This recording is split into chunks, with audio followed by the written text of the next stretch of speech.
What's happening, people? Back with another reaction, back with some more Japan, and we're returning to Obscure Alternatives from October of 1978, their second album that same year. And the next tune is Love is Infectious, which I suppose is true in multiple ways. Love, interpersonally or romantically, can be a self-feeding process. The more one or both parties start feeling it, the more it can intensify and accelerate.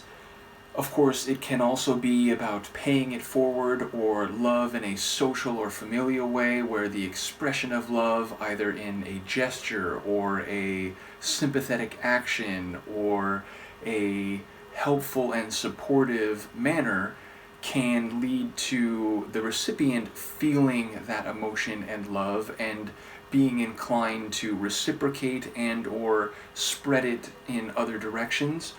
But I expect here maybe, or at least I think it's equally possible, that Infectious could be more about the spreading of a virus or a malady, such that the painful aspects that can come with love, I suppose especially romantic love rather than platonic, familial, or social, could be spread in that way. The heartbreak, the anxiety, the difficulties, the challenges can spread from one person to another. Now, I don't know if I see the positive end of the spectrum or the negative end of the spectrum of interpretation being more likely.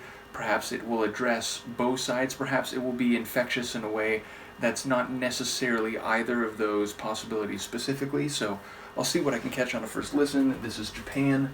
The tune is Love is Infectious, and it's from their 1978 album Obscure Alternatives.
Infectious and I don't know about that. Love is infectious and I don't know about it. Love is infectious and I don't know about that. Love is infectious and I don't know about it.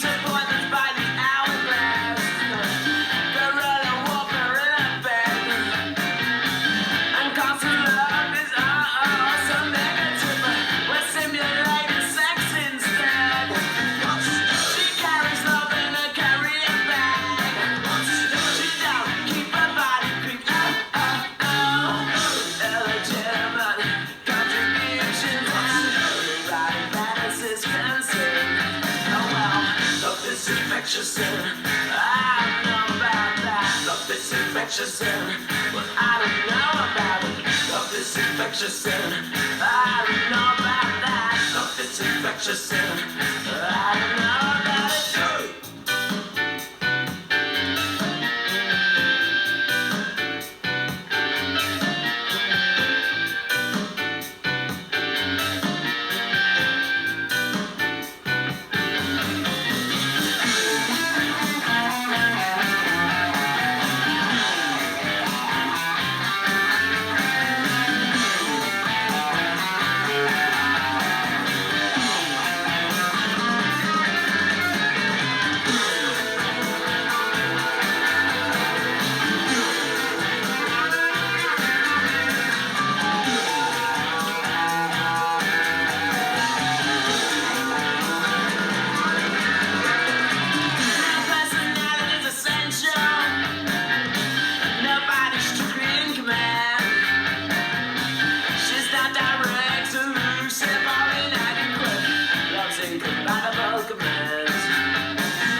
infectious and I don't know about that. Love is infectious and I don't know about it.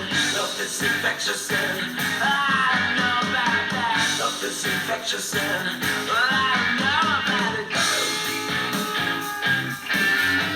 What's new? You better make it know. Why don't you tell me what's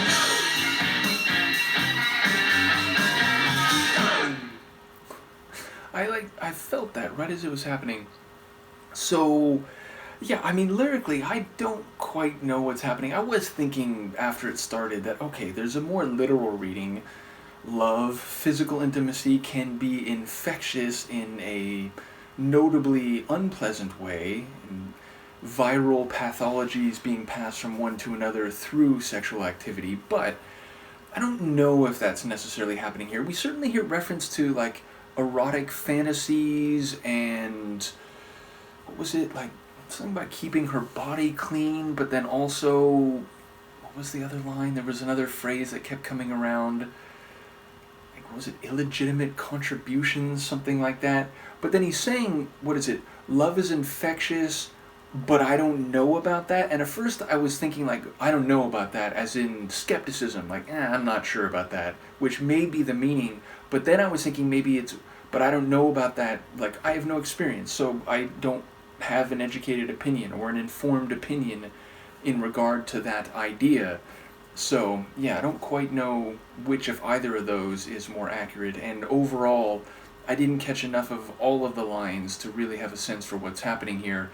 But, yeah, it does seem to maybe function on multiple levels, both more physical and also more psycho-emotional, but also maybe like conceptual, again, making statements about what love is or isn't and whether or not it's transmitted or infectious in that way. I'll say sonically it's really interesting. It feels in large part like a surly, almost like mean sounding kind of tune. There's an edge, and like almost like this unpleasant edge. Not in that it was unpleasant to listen to, but it's got a bit of an attitude to it, and some of the guitar work in particular. And then right in the middle of it, or as we got into the second half, a more consonant like piano or keyboard line comes in, and that was a bit of a surprise and seemed to run in a different direction, even at cross purposes with a lot of the rest of the sonics, and some drum flourishes along the way, which I enjoyed. So again, a very off the beaten path tune. Certainly, they're not making music, I mean, at any point in their career, it seems to me, but even here, which is maybe prior to the more art-sounding music that I think they're most known for in the following albums. But even here, it's less funky maybe than the first album, but that album and this one are, unique. They're making music that seems less suited for, a catchy hit on the radio and more for, alternative type of stylings. And maybe less so with this tune than one or two others, but, people mentioned to me that, very early on in the Japan journey that, in some ways they were doing things off the beaten path in ways that Roxy Music was known for. I've been going through Roxy Music, and even though, again, maybe stylistically here, I don't hear that as much, I certainly get the comparison more broadly. So, yeah, I am curious to hear what people have to say about this one. Once again, thank you to Phil for providing the Japan catalog, and also Izzy and Mr. Solo, who provided Japan and or David Sylvian material before that. In any case, let me know what you think, and I will see you next time. Peace.